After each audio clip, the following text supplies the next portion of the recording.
Hello everyone. तो आज हम बहुत ही इम्पोर्टेंट थ्योरम करने वाले हैं जो पहले तो टेंथ क्लास में हुआ करती थी। अब ये टेंथ क्लास में नहीं है, लेकिन ये बड़ी इंपॉर्टेंट है। ये कॉम्पिटिटिव एग्जाम में कैट, एसएससी टायर 2 और जितने भी एग्जाम जहाँ पे ज्योमेट्री आती है, अल्टरनेट सेगमेंट थ्योरम पे क्वेश्चन बनता ही बनता है। मतलब इसको अप्लाई करना पड़ता है क्वेश्चन के अंदर, नहीं तो आप एग्जाम में प्रूव करने बैठ गए तो आपसे नहीं हो पाएगा क्वेश्चन। आप 2-3 मिनट तो इस बात को सोचने में लगा दोगे, ये थीटा थीटा बराबर कैसे है। तो यही मैं आज आपको थ्योरम समझाने भी वाला हूँ और इसका प्रूफ भी करने वाला हूँ। आप प्रूफ जरूर किया करो। रीजन क्या है, एक बार आप प्रूफ कर लोगे फिर मत करो लाइफ में कभी, लेकिन एक बार स्टार्टिंग में सीखने के लिए प्रूफ जरूर किया करो। उससे लाइफ टाइम के लिए चीजें आपके माइंड में रह जाती हैं। तो बड़ा इंपॉर्टेंट कॉन्सेप्ट है। इससे रिलेटेड जो भी मैं आपको क्वेश्चन कराऊंगा आने वाले टाइम में, पहले इस वीडियो का लिंक दूंगा। ये सीखने के बाद ही वो कैट या एसएससी टायर 2 या सीडीएस और भी जितने एग्जाम में ऐसे क्वेश्चन आए हुए हैं जो इस थ्योरम का यूज करेंगे, वो आप इस वीडियो के थ्रू सीख लेना। ठीक है जी। आइए स्टार्ट करते हैं। अल्टरनेट सेगमेंट थ्योरम, इसका मतलब क्या है। सपोज ये टेंजेंट नजर आ रहा है नीचे ब्राउन लाइन में। ठीक है। टेंजेंट क्या होता है, जो सर्कल को किसी एक सिंगल पॉइंट पे टच करती है लाइन, वो है हमारा टेंजेंट। जैसे ये टेंजेंट इस ए पॉइंट पे टच करता हुआ जा रहा है, और क्या आपको एक ग्रीन लाइन में ए बी कोड नजर आ रहा है। इस सर्कल की बात कर रहा हूँ जहां पे मैंने टिक किया, इस सर्कल की बात कर रहा हूँ। तो ये आपको ए बी कोड नजर आ रहा है। अब थ्योरम ये कहती है इस ए बी कोड और इस टेंजेंट के बीच में जो एंगल बनेगा, ये थीटा, ये इस सेगमेंट से पास कर रहा है ये वाला एंगल। ये माइनस सेगमेंट, माइनस सेगमेंट मतलब कम एरिया वाला सेगमेंट जो है, जिसके कॉरस्पॉन्डिंग सेंटर पे जो एंगल होता है वो 180 से कम होता है, वो हम बाद में बात करेंगे।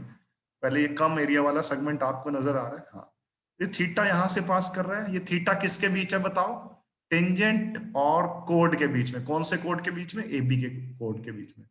अब यही code A B alternate segment, एक तो यही वाला सेगमेंट हो गया जो कम एरिया वाला, ये ब्लूइश मैंने दिखाया।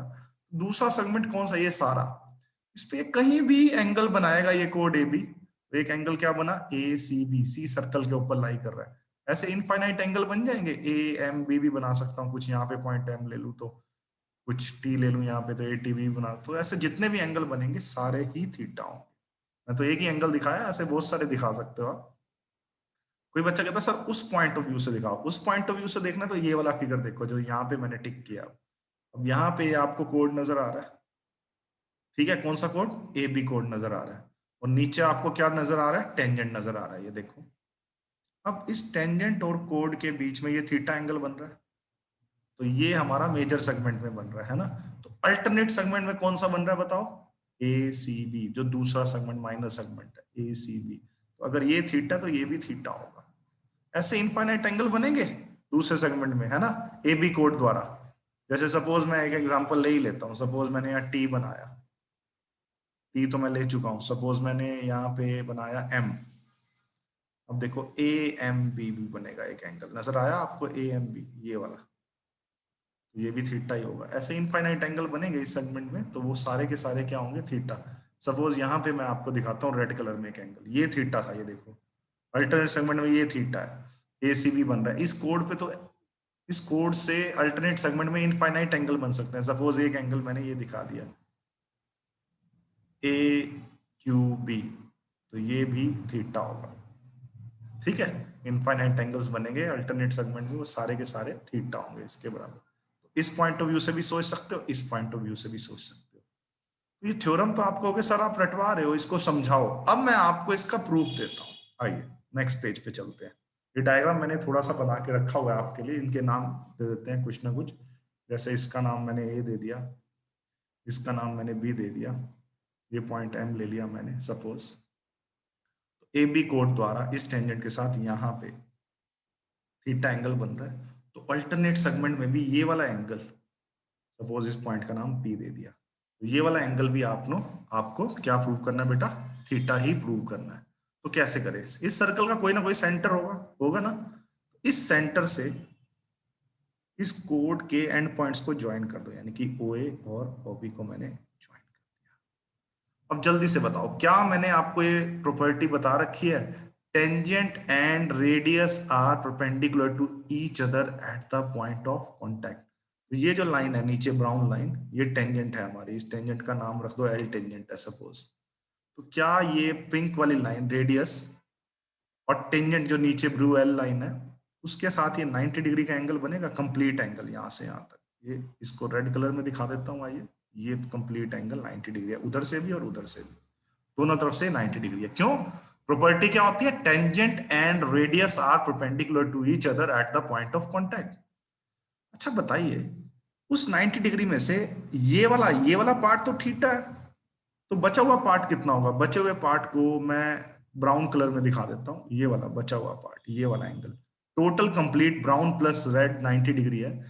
तो रेड तो थीटा है, तो मुझे ये बताइए, तो बचा हुआ ये ब्राउन रह गया ऊपर वाला, ये कितना रह गया बताओ? 90 माइनस थीटा। शाबाश। अब मुझे जल्दी से बताइए, ये 90 माइनस थीटा आ गया, ये सबको समझ भी आ गया। अब मुझे ओ ए बी एक आइसोसेलेस ट्रायंगल है या नहीं है? ओ ए बी है, क्योंकि ओ ए और ओ बी सर्कल के रेडियस हैं, तो दो साइड तो ट्रायंगल की बराबर हो गई। और अगर दो साइड बराबर होगी तो उनके अपोजिट एंगल भी क्या होते हैं? बराबर होते हैं। Angle opposite to equal sides of a triangle are equal to each other. If this angle is 90 minus theta, then this angle will also be 90 minus theta. Yes or no? Yes. ठीक है, दो angle आपके 90 minus theta हो गए triangle में। तो ये centre वाला एंगल, ये AOB, ये कितना होगा? जल्दी बताओ। एंगल AOB अगर मुझे निकालना हो तो मुझे 180 में से क्या माइनस करना पड़ेगा? दोनों 90 माइनस थीटा माइनस करने पड़ेंगे। एक ये वाला 90 माइनस थीटा माइनस कर दिया, एक ये वाला 90 माइनस थीटा माइनस कर दिया। ध्यान से देखो, 180 में से ये 90 माइनस होगा और ये वाला भी 90 माइनस होगा, ये तो 0 डिग्री हो जाएगा। और ये माइनस थीटा प्लस का बन जाएगा, ये माइनस थीटा प्लस का बन जाएगा, तो ये कितना रह जाएगा? शाबाश, 2 थीटा। तो ये बचा हुआ जो एंगल है ना, एंगल AOB जो सेंटर पे बन रहा है, ये मैं एरो डाल के लिख देता हूँ, ये सेंटर पे 2 थीटा बन गया। अब ये सेंट्रल एंगल 2 थीटा है, ये सेंट्रल एंगल कौन सा कोड बना रहा है? AB कोड बना रहा है, ये ग्रीन वाला। अब एक प्रॉपर्टी होती है, एंगल मेड बाय एनी कोड at the centre is double the angle made by it on the remaining part of the circle. तो सेंटर पे इस कोड AB से, या आर्क भी बोल देते हैं कई बार, कई कुछ बुक्स में आर्क दिया हुआ है कि ये आर्क AB सेंटर पे 2 थीटा बना रही है, या ये कोड के कोरस्पॉन्डिंग सेंटर पे 2 थीटा बन रहा है, तो रिमेनिंग पार्ट पे कैसा एंगल बनता है? आधा एंगल बनता है। ये प्रॉपर्टी होती है, दोबारा बोल देता हूं, angle made by any arc at the centre या एनी कोड at the centre is twice the angle made by it on the remaining part of the circle. तो यही का यही कोड रिमेनिंग पार्ट पे तो एंगल AP भी बना रहा है, तो ये 2 थीटा इसका डबल होगा, तो ये आपका थीटा प्रूव हो गया। ये हमें थीटा ही प्रूव करना था, देखो ये भी थीटा हो गया और ये भी थीटा हो गया। लेकिन हमने प्रूव तो कर दिया, लेकिन एग्जाम में आज के बाद आप क्या करोगे बेटा? डायरेक्ट लगाओगे ये प्रॉपर्टी।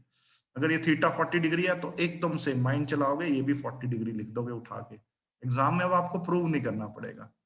तो चाहे आप कैट, SSC टायर 2, CDS या कई स्कूल लेवल पे ओलंपियाड्स होते हैं, ये थ्योरम बहुत ज्यादा यूज होती है। ध्यान रखना, ये जो हमारे ज्योमेट्री क्वेश्चंस को छोटा बना देती है। Thank you very much.